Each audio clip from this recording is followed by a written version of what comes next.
wanted to do this video for a while, not just because I've gotten a few requests for it, but also because I typically work with FIT students who are about to graduate and go off into the workforce. And they're looking for some feedback about their portfolios and some guidance about what it should look like. So rather than just give my take on it, I wanted to ask some of my colleagues what they look for in a portfolio. And note that every company and every designer will be different in terms of what they're looking for, but I wanted to see what kind of things we all look for, the overlaps. And those overlaps become the must-haves for your portfolio. The rest, I believe, is your personality and your creative interpretation. So let's talk about the top 10 must-haves that were the most common. One of the first things you want to ensure is that your portfolio is relevant to the company that you're interviewing with. And when you're first starting out and you're just coming out of school, this may be a little difficult since you may only have school projects to put in your portfolio, which ultimately means you'll probably need to add other independent projects to your portfolio. Now, in an ideal world, every job you interview for would match the company or design aesthetic you want. But the reality is that sometimes you may have to take a job with a company that you weren't expecting to work for. And that can be a good thing. It'll certainly teach you more about how different fashion businesses operate.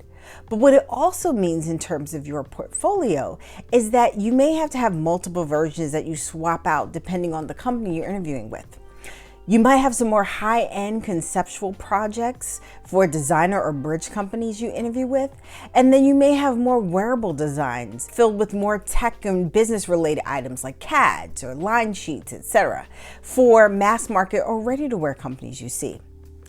And I know it seems like a lot of work, especially since if you're at the assistant or associate level, it's almost guaranteed that you'll be asked to do a project.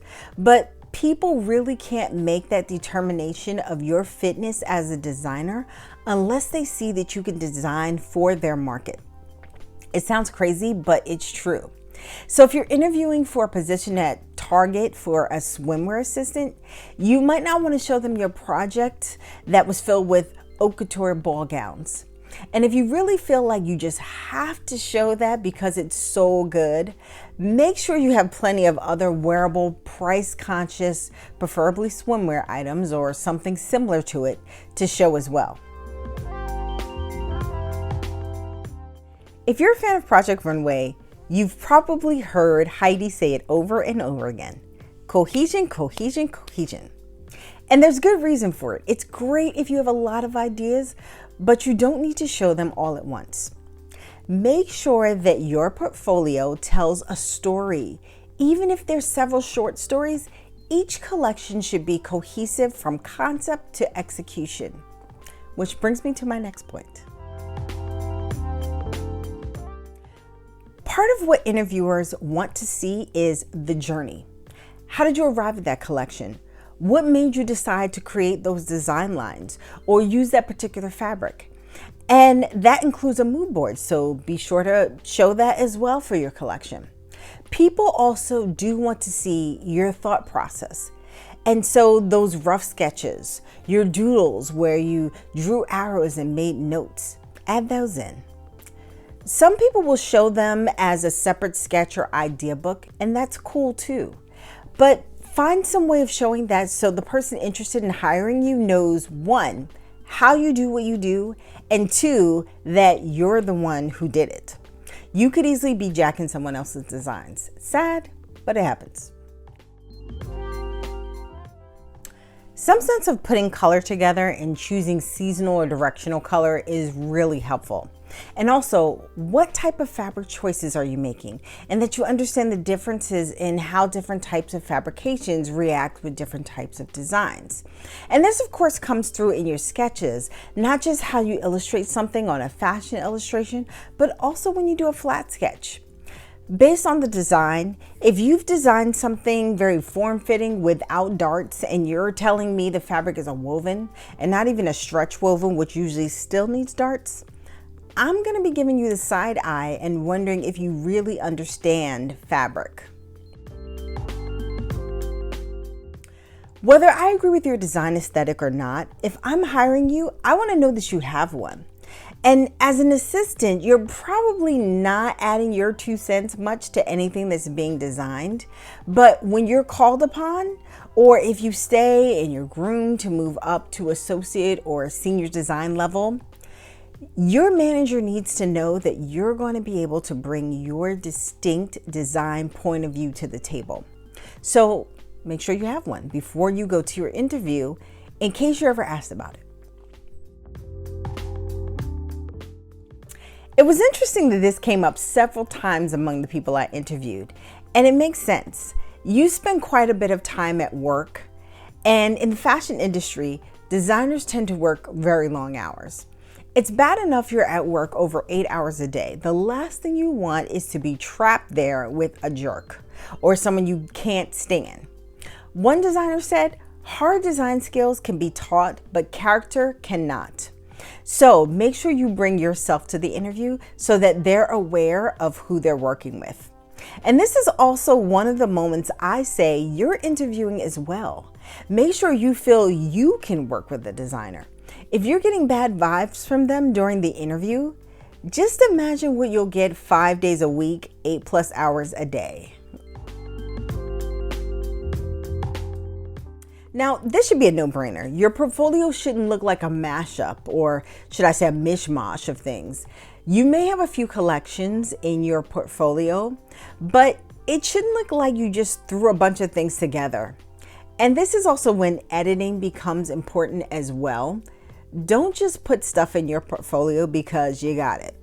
This tends to happen more with students or those that are new to the industry that may not have a lot of work to show.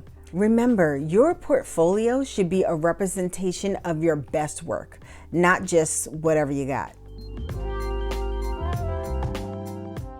This kind of feeds into organization as well as cohesion and having a narrative. As you tell your story, you want to make sure that each page clearly communicates that story. Think of it this way. If you weren't there to tell the story of your portfolio, would somebody be able to get it? If the design manager is turning the pages of your portfolio, will she understand the journey or will she keep getting lost? It may be a good idea to have someone else look through your portfolio when it's complete. Someone completely unrelated to fashion is even better. See what they think. If they get it without you having to do a whole lot of explaining, then you're probably all good. If there's a lot of questions, you may need to rethink a few things. Also, what goes into this is attention to detail. This usually comes through in flat sketches and making sure that all your construction details are showing, but it also comes through with what types of creative details you add to your designs. Be careful not to over-design, but drawing another basic t-shirt, unless you're showing graphics, is not really going to get anyone excited about your portfolio. Of course, you want to bring your creativity into this. That's what this is all about. So make sure that that shines through. And even if you're doing a project that's for a particular company and you need to make sure it fits into their aesthetic, be sure there's a bit of you in there as well. This is a bit of a precursor to the next thing I'm going to talk about, which is the technical stuff. But some interviewers like to see that you can solve a technical design problem creatively or perhaps in a cost-sensitive way. And they want to make sure that you're designing with some thought behind the why. Why are you adding that design line or that pocket or choosing to have all the seams finished that way? And particularly when you're designing products that need to function, like if you're designing for athletes or for a customer with disabilities or with an illness, the design choices you make really need to be thought out because they can affect whether that product functions well or functions at all for the customer. Okay, so now let's talk technical stuff, like what do you actually need to show? Flats are a must, and whether you do them by hand or by computer, and I'll talk more about that later, they gotta be there. I also asked about illustrations and I got mixed reviews, but Overall, the consensus was that it was nice, but unless you're really good at illustration, they kind of end up looking like a school project and not like a professional portfolio. That said, I always feel like if you're good at illustrating, people still enjoy looking at beautiful things. And if they enhance your portfolio, go ahead and put them in. They, of course, shouldn't be the only thing you're putting in there to show the execution of your idea, but if they add to your portfolio, leave them in. Tech packs or some form of a technical page is also significant. It doesn't have to be a full-on tech pack, but showing something that shows call-outs or notes or some understanding of the technical aspects of what you're designing is important for a manager to see. Materials can be important too, but no one really stressed having physical materials. I think they're nice to have, but not a need to have. It's more important to have a grasp on the materials you're interested in using and having a point of view of why you're choosing them for your designs. And the question I always get asked is, are hand sketches still relevant? And the answer is yes, they are. Although you need to show that you can sketch in Illustrator, designers do like to also see that you can still do a hand sketch. There were a few people who said it didn't really matter because the majority of what they do is on the computer, and I will add that they're mostly working in mass market, but the majority of the designers I interviewed did say they like to see them. I don't think it's a deal breaker if you don't have them, but certainly they're nice to see. They're also, I think, helpful to you as well.